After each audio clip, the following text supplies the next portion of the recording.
100కు పైగా దీర్ఘకాలిక సమస్యలకు ఎటువంటి ఆపరేషన్ దుష్ప్రభావాలు లేకుండా హోమియోపతి చికిత్స. మళ్ళీ అమెరికా కనిపిస్తోంది, డొనాల్డ్ ట్రంప్ కనిపిస్తున్నారు. ఏంటి అసలు ఏం జరుగుతోంది? డొనాల్డ్ ట్రంప్కి ఎట్లా అంటే పబ్లిసిటీ లేకుండా బతకలేరు ఆయన 100% పబ్లిసిటీ మ్యాన్ అన్నమాట. అది షో మ్యాన్ అంటారు ఇంగ్లీష్లో. అది ఎలక్షన్లో చూస్తుంటారు. ఎలక్షన్లో ఒక అసాసినేషన్ అటెంప్ట్ జరిగినప్పుడు కూడా టిపికల్ షో మ్యాన్ అటాక్ లాగా ఫిస్ట్ రేజ్ చేసి సెల్యూట్ చేసి I'm going to fight on అని చెప్పి ఒక మూడు తీసుకొచ్చారనమాట. కానీ ఎలక్షన్ గెలిచిన తర్వాత ఆయన ఇచ్చిన వాగ్దానాల్లో దాన్ని ఒక్కొక్క ఇంప్లిమెంట్ చేసుకొని పోవడానికి చాలా ప్రాబ్లం అవుతుంది ఆయన. ఒకటి ట్రేడ్ డీల్స్, మన అందరికి తెలుసు, చైనాతో కానీ యూకేతో కానీ మిగతా రాష్ట్రం ఈవెన్ మెక్సికో, కెనడా వాళ్ళ దగ్గరున్న ఇద్దరు నేబర్స్కి మన దేశంతో కూడా టాక్స్ నడుస్తున్నాయి. కానీ అన్నిట్లో అంత ఫేవరబుల్గా లేరు. మెయిన్గా ట్రంప్ లాజిక్ ఏముండంటే మేక్ అమెరికా గ్రేట్ అగైన్ అనే కాన్సెప్ట్ తీసుకొచ్చారు మాగా.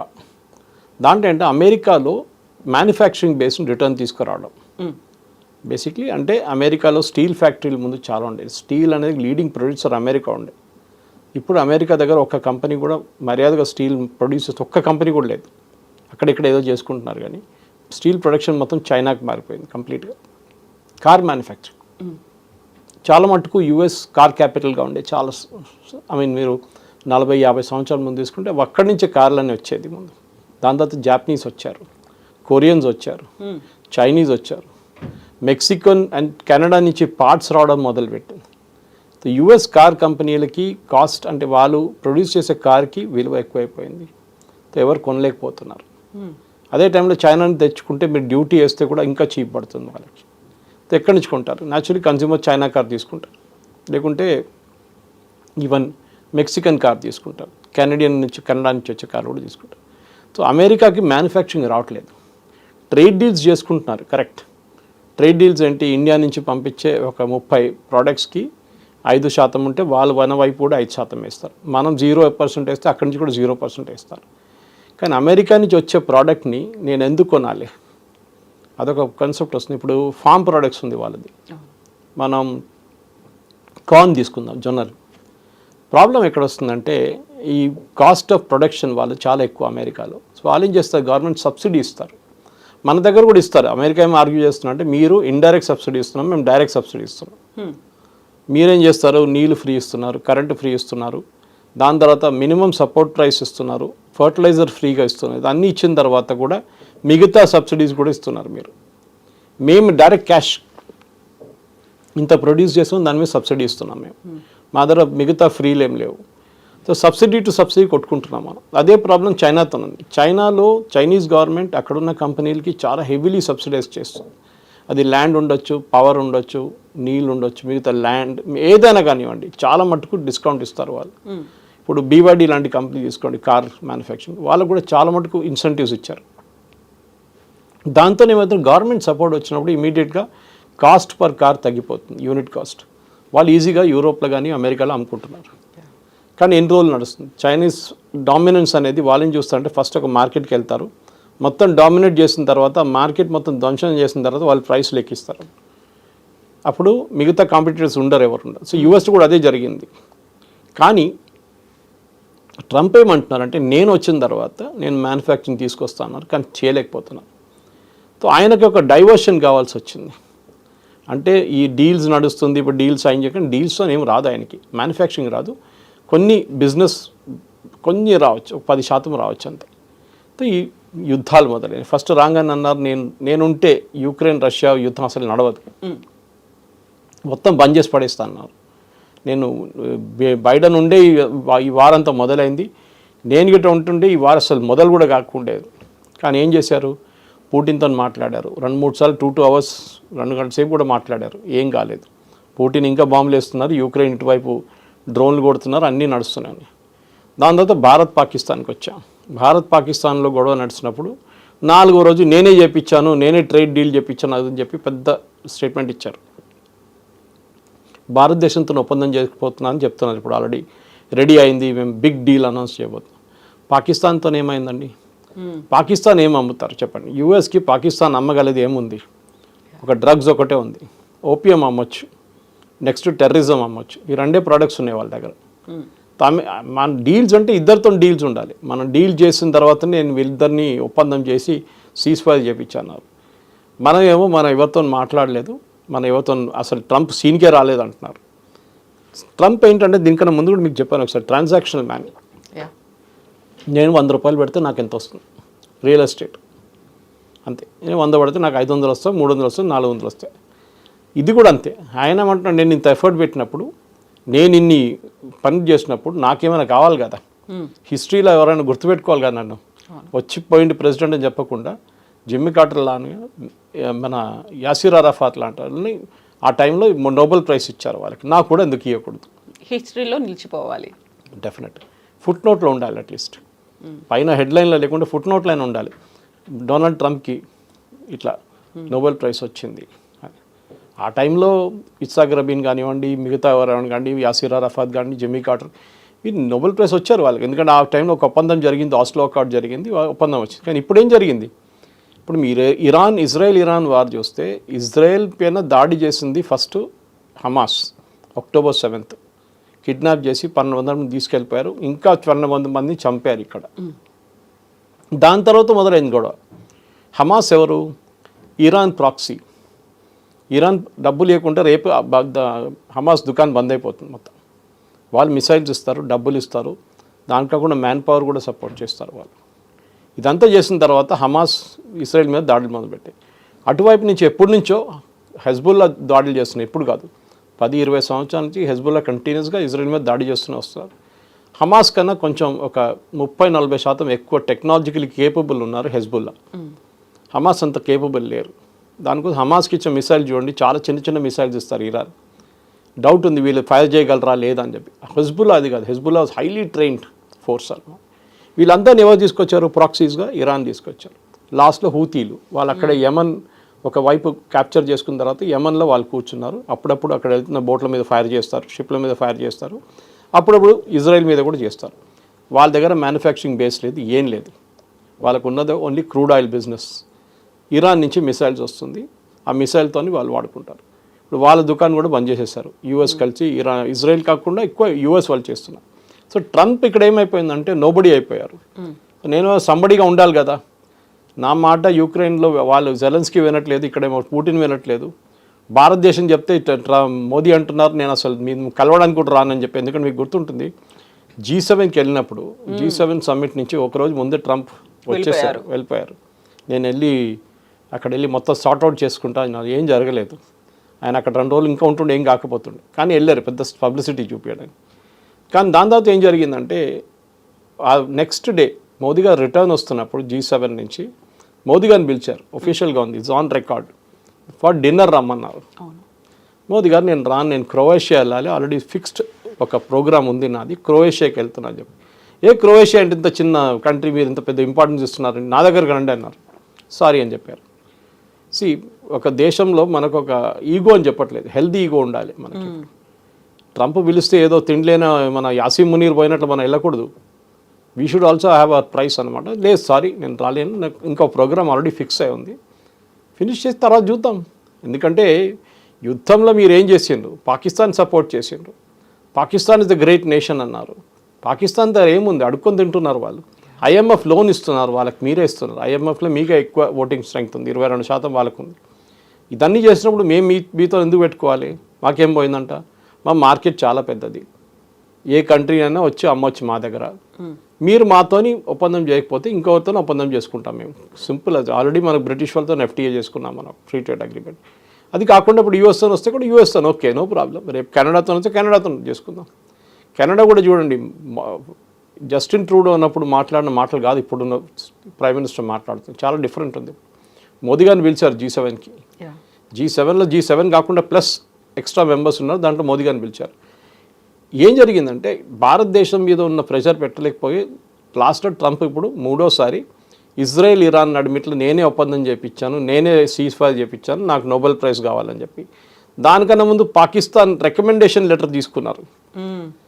ఎప్పుడైనా అసలు అమెరికన్ ప్రెసిడెంట్కి ఎవడైనా రికమెండేషన్ లెటర్ రాస్తారండి, అదే అర్థం కాదు నాకు.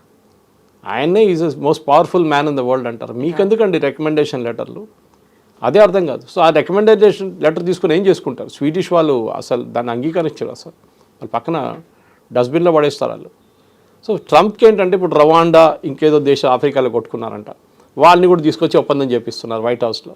సో ఈ వాంట్స్ హిస్టరీలో నేను ఒక పీస్ మేకర్, అన్ని యుద్ధాలు నేనే ఆపానని చూపించడానికి ఆయన చేస్తున్న ఎఫర్ట్స్ అన్నమాట. ఎందుకంటే హోమ్ ఫ్రంట్లో చాలా పెద్ద దెబ్బతింటున్నాడు ఆయన. మీరు చెప్పినట్లు మ్యానుఫ్యాక్చరింగ్ పెరగట్లేదు, స్టాక్ మార్కెట్ పెరిగింది న్యాచురల్. ఎందుకంటే ఇరాక్ వార్ స్టాప్ కాగానే, సీజ్ఫైర్ రాగానే ఆయిల్ రేట్ పడిపోయింది, స్టాక్ మార్కెట్ పైకి వెళ్ళిపోయింది. కానీ స్టాక్ మార్కెట్ కాదు ఒక nation the real manufacturing power అంటే అది ఇప్పుడు కూడా చైనా దగ్గర ఉంది. చైనాతో ఒప్పందం చేసుకున్నారు.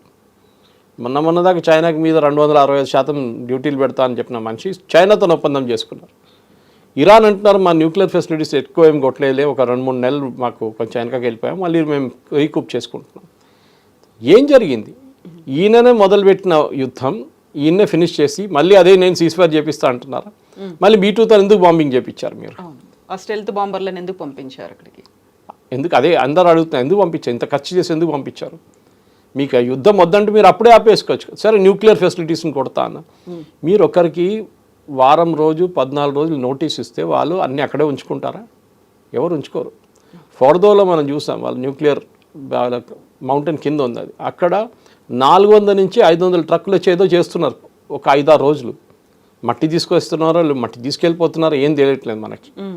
శాటిలైట్ పిక్చర్స్ ఉంది అంటే ఏదో జరుగుతుంది. యురేనియం ఎక్కడ పోయిందో ఎవరికి తెలియదు. యురేనియం సెంట్రిఫ్యూజ్ మీద అటాక్ జరిగిందా, అది డెస్ట్రాయ్ అయిందో అది తెలియదు. ఎందుకంటే గ్రౌండ్ అసెస్మెంట్ జరగలేదు, ఇంకా డ్యామేజ్ అసెస్మెంట్ అంటాం, బ్యాటిల్ ఫీల్డ్ డ్యామేజ్, అది ఇంకా జరగలేదు. ఎందుకంటే శాటిలైట్ పిక్చర్స్తో మీకు ఇంతనే తెలుస్తుంది. ఇప్పుడు మనం క్లారిటీ మిస్ అవుతుంది అక్కడ. ఎందుకంటే మనం పాకిస్తాన్ మీద దాడి చేసాం, వాళ్ళ ఎయిర్ బేస్ మీద కొట్టని చెప్పి ప్రూఫ్ చూపించగలం మనం, కానీ ఇక్కడ ఆ ప్రూఫ్ లేదు. ఎందుకంటే ఇదంతా మౌంటైన్ కింద ఉంది, కొండ కింద ఉంది. ఇది మీరు దాని లోపల ఎవరిని పంపిస్తారు? ఎవరు వెళ్తారు? ఇజ్రాయెల్ వాళ్ళు వెళ్తారు, అమెరికన్స్ వెళ్ళరు. వాళ్ళకి భయం వెళ్ళడం అంటే. వాళ్ళ బుట్స్ ఆన్ ద గ్రౌండ్ ఎప్పుడు పెట్టరు వాళ్ళు ఎయిర్ నుంచి కొడతారు, కానీ పెద్ద పెద్ద మాటలు అంటారు, కానీ వాళ్ళ సోల్జర్స్ని ఎప్పుడు కమిట్ చేయరు. వాళ్ళు ఆఫ్ఘనిస్తాన్ కూడా చూడండి, వాళ్ళు సోల్జర్స్ని కమిట్ చేసిన దాంట్లో వాళ్ళు చాలామంది చనిపోయారు వాళ్ళ సోల్జర్స్. దాని తర్వాత వాళ్ళు ఎక్కడ కానీ సోల్జర్స్ని వాడరు, ఎయిర్ నుంచి కొడతారు, వాళ్ళ ఎయిర్క్రాఫ్ట్ యూజ్ చేసుకుంటారు, కానీ బూట్స్ ఆన్ ద గ్రౌండ్ అంటాం మన ఇంగ్లీష్లో, అది లేదు. సో ఇప్పుడు ఇంత అవుతోంది, మీరు చెప్పినట్టుగా 400-500 ట్రక్కులు తిరిగాయి అనుకున్నప్పుడు వాట్ అబౌట్ 408 కేజీల యురేనియం అక్కడ ఉంచారా, ట్రాన్స్ఫర్ చేశారా, అటాక్ అయిందా లేదా, అక్కడ సెస్మోగ్రఫీ ఏం చెప్తోంది, ట్రెమార్స్ ఉన్నాయా, వీటన్నిటికి సంబంధించి అఫీషియల్గా ఇన్ఫర్మేషన్ ఏమైనా వచ్చిందా ఇప్పటికి? మనం యురేనియంని ట్రక్లో తీసుకెళ్ళాము. It's very sensitive material, highly sensitive material, radioactive. దానికి కొన్ని కంటైనర్స్ ఉంటాయి, దానికి కొన్ని సేఫ్టీ పారామీటర్స్ ఉంటుంది. బహుశా ఇజ్రాయెల్ దాడి చేసిన టైం నుంచి మొదలుపెట్టినప్పుడు ఫస్ట్ వాళ్ళు ఇస్ఫహాన్ కొట్టారు, దానికన్నా ముందు మనం చూసాం తెహరాన్ యూనివర్సిటీ మీద కొట్టారు, ఈ ఫోర్దో ప్లాంట్ మీద కొట్టారు, నటాన్స్ పైన ఒక న్యూక్లియర్ రియాక్టర్ దాని మీద కొట్టారు, అండర్ గ్రౌండ్ కొట్టలేకపోయారు. అదే టైంలో ఇరాన్ డిసైడ్ చేసుకుని ఉంటారు, ఏ నేషన్ అయినా డిసైడ్ చేస్తారు, లుక్ ఇది రిస్క్ ఉంది, మా దగ్గర 480 కిలోగ్రాముల మా దగ్గర యురేనియం ఉంది, అది మనకు స్పెసిఫిక్ లొకేషన్లో ఉంది, ఈ లొకేషన్ మీద ఇజ్రాయెల్ లేకుంటే రేపు అమెరికా దాడి చేస్తారు, మనం ఇక్కడ పెట్టుకుంటే రిస్క్. అన్నీ తీసుకెళ్ళి మనం ఇంకో చోట్ల పెట్టారు, ఎందుకంటే కంటిన్యూస్గా ఇజ్రాయెల్ కానీ అమెరికా చూస్తున్నారు, వాచ్ చేస్తున్నారు. ఈ 400 ట్రక్ అని చెప్పింది వాళ్ళు కూడా చూశారు, కొత్తదేం కాదు అది. సో వీళ్ళేం చేస్తుంటారు, బహుశా that's what even international experts ఏమంటారు, వీళ్ళు డివైడ్ చేస్తుంటారు, 100 డివైడ్ చేసి 4 చోట్లకు పంపించుంటారు, 4 డిఫరెంట్ ప్లేసెస్కి. సో దట్ రిస్క్ లేదు కదా, ఇక్కడ కొడితే ఇక్కడ ఉంటుంది, ఇక్కడ కొడితే ఇక్కడ ఉంటుంది, సో వాళ్ళకి రిస్క్ లేదనమాట. ఇంకోటి దీన్ని ప్యూరిటీ ఎంత ఉందో మనకు తెలియదు. ఒక నార్మల్ పీస్ఫుల్ పర్పస్కి ఒక న్యూక్లియర్ పవర్ ప్లాంట్ నడిపించాలంటే 3% ప్యూరిటీ చాలు. ఇరాన్ ఏమంటున్నారంటే వాళ్ళు IAEA దగ్గర సబ్మిట్ చేసిన డాక్యుమెంట్లో మేమేం చేయట్లేదు, ఆ యురేనియం అట్లనే ఉందంటున్నారు. IAEA ఏమంటున్నారు 60% దాకా వీళ్ళు ప్యూరిటీకి వచ్చేసారు అని. ఇది US కూడా చెప్తున్నారు. 60 నుంచి 80కి వచ్చి 80 నుంచి 85 కలంగానే వెపన్ గ్రేడ్కి వచ్చేస్తారు. వెపన్స్లో ఇన్సర్ట్ చేసుకోవచ్చు, వార్ హెడ్ న్యూక్లియర్ బాంబ్ పెట్టచ్చు, దాని ట్రిగరింగ్ మెకానిజం అంతా ఉండాలన్నమాట. ఆ స్టేట్కి ఇంకా రాలేదు. దీంట్లో చాలా మటుకు కాన్ఫ్లిక్ట్స్ ఉన్నాయి. ఇప్పుడు తులసి గబాడ్ ఒక స్టేట్మెంట్ ఇచ్చారు ఆమె, ప్రెసిడెంట్ ట్రంప్ CIA వాళ్ళు ఇంకో స్టేట్మెంట్ ఇచ్చారు, ప్రెసిడెంట్ ట్రంప్ ఇంకో స్టేట్మెంట్ ఇచ్చారు, పీట్ హెస్గెత్ ఆయన ఇంకో స్టేట్మెంట్ ఇస్తున్నారు, డిఫెన్స్ సెక్రటరీ. వీళ్ళు ఎవరు నిజం చెప్తున్నారో ఎవరికి తెలియదు, ఇది ఎక్కడ పోయిందో ఎవరికి తెలియదు, ఎక్కడ పోతే కూడా ఏం అవుతుందో అది కూడా చెప్పలేకపోతున్నారు. ఇది తీసుకొని వాళ్ళు ఏం చేసుకుంటారు? యురేనియం అట్లా ఒట్టి యూజ్ చేయలేము కదా, దాన్ని ప్రాసెస్ చేయడానికి ఫెసిలిటీ ఉండాలి, దాని సెంట్రిఫ్యూజ్ ఉండాలి. అది ఏం లేకుండా మీరు ఏం చేసుకుంటారు యురేనియం పెట్టుకొని? అది రిస్క్, అది చాలా, అది మీద పెట్టుకోవడమే రిస్క్. చుట్టుపక్కల ఉన్న వాళ్ళకి రిస్క్, రేడియో యాక్టివిటీ రిస్క్ అన్నీ ఉంటుంది. రేపు దాని మీద బాంబింగ్ జరిగింది అనుకోండి, మట్టి చెర్నోబిల్ లాగా అయిపోతుంది మొత్తం, లేకుంటే ఫుకుషిమా లాగా అయిపోతుంది జపాన్లో జరిగిన డిజాస్టర్ లాగా. సో ఇప్పుడు ఈ ఇష్యూలో ఏం జరిగి ఉంటుంది అంటారు? ఇప్పుడు ఇరాన్ మళ్ళీ ట్రంప్ దగ్గరికి వెళ్ళారు, ఆ తర్వాత ఒక చర్చల కోసం ఆహ్వానించారు. ఆ ట్రంప్ చెప్పిన తర్వాత సీజ్ ఫైర్ కూడా ఇజ్రాయెల్ ఒప్పుకోలేదు, మళ్ళీ అటాక్స్ అనేవి చేస్తూ వచ్చాయి. ఇప్పటికైతే కొంచెం టెంపరీగా ఒక పాజ్ బటన్ ప్రెస్ చేసి ఉంచారు అనుకున్నప్పుడు ఎన్పిటి సైన్ ఇరాన్ దాని నుంచి విత్డ్రా చేయబోతున్నారు. న్యూక్లియర్ నాన్ ప్రొలిఫరేషన్ ట్రీటీ నుంచి విత్డ్రా చేస్తున్నారు. వాళ్ళ మజ్లీస్ పాస్ చేశారు, వాళ్ళ ఇంకొక సెనెట్ ఉంది, వాళ్ళు అక్కడ పాస్ చేసిన తర్వాత అది విత్డ్రా చేసుకుంటారు. ఐఈఏతో మేము అస్సలు will not do any contract with them అని చెప్పేశారు. No cooperation with IAI. అట్లా అన్నప్పుడు దీన్ని ఎవరు ట్రాక్ చేస్తారు? ఈ యురేనియం యూసేజ్ ఎక్కడికి వెళ్తుంది? ఎందుకంటే యురేనియం చాలా మటుకు ప్రాసెస్ చేసే ఎక్విప్మెంట్ అంతా రష్యా దగ్గర నుంచి తెప్పించుకున్నారు, కొంచెం చైనా దగ్గర నుంచి తెప్పించుకున్నారు, కొంచెం నార్త్ కొరియా దగ్గర తెప్పించుకున్నారు, ఇరాన్. సో ఈ ప్రాసెసింగ్ నెక్స్ట్ స్టెప్ మొదలు పెట్టాలంటే ఇంకెక్కడైనా ప్లేస్లో మొదలు పెట్టాల్సి వస్తుంది. ఈ 4 చోట్లు కాకుండా, దట్ ఈస్ ఇస్ఫహాన్ కానీ, తెహరాన్ యూనివర్సిటీ కానీ, నటాన్స్ కానీ, ఫార్దో కానీ, 5వ 6వ ప్లేస్ ఉందా ఇరాన్ దగ్గర? ఎక్కడైనా సీక్రెట్గా పెట్టుకున్నారా? అక్కడికి ఇది మూవ్ చేశారా? అక్కడ మళ్ళీ ప్రాసెసింగ్ మొదలు పెట్టారా? ఎందుకంటే మనకు యురేనియం ఎక్కువ అక్కర్లేదు. న్యూక్లియర్ బాంబ్ 10 న్యూక్లియర్ బాంబ్ తయారు చేయాలంటే చాలా గ్రామ్స్లో చాలు మనకి, అంత తక్కువ క్వాంటిటీ చాలు. కానీ ఇది చేస్తున్నారా లేదని తెలియదు.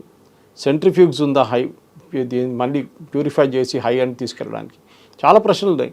దీనికి ఆన్సర్స్ ఎక్కడ లేదు, ఎందుకంటే ఎవరి దగ్గర ట్రాకర్ లేదు. తెలిసింది ఇద్దరికే, ఒకటి ఇజ్రాయెల్కి, ఒకటి ఇరాన్కి. ఇజ్రాయెల్ చెప్పరు, వాళ్ళు చేస్తున్న పని చేసి చూపిస్తారు. ట్రంప్ అట్లా కాదు, ట్రంప్ మాట్లాడుతూనే ఉంటారు, నేను అది చేయబోతున్నాను, చేస్తాను, ఇప్పుడే చేస్తాను, కొడతాను అని చెప్పేసి. 2 వారాలు సమయం ఇచ్చి ఇరాన్కి 2 వారాల లోపల మీరు కంప్లై చేయండి, లేకుంటే నేను బాంబు వేస్తాను చెప్పిన మనిషి 2 రోజుల తర్వాత వెళ్ళి బాంబు వేసేసాను. అవును. సో ఇరాన్ ఏం చేశారు? ఇరాన్ ఎక్స్పెక్ట్ చేశారు, చేయలేదు. వాళ్ళు అనుకున్న మాకు ఇంకా 2 వారాలు నేను అనుకున్నారు, కానీ అంతే ఆ గ్యాప్ తీసుకొని బాంబు చేసేసారు B2 పెట్టి. కానీ ఈ బాంబు చేయడం ఎక్కువ మనం చూసాం యూఎస్ ఇంటెలిజెన్స్ బ్రీఫింగ్లో కానీ, హౌస్ కమిటీ బ్రీఫింగ్స్లో ఒక డివైడెడ్ ఒపీనియన్. ఎంత డ్యామేజ్ జరిగింది, డ్యామేజ్ అసెస్మెంట్ ఎంత ఉంది, మీరు టైం ఎంత ఇచ్చారు? మన దగ్గర చాలామంది అన్నారు ఆపోజిషన్ లీడర్స్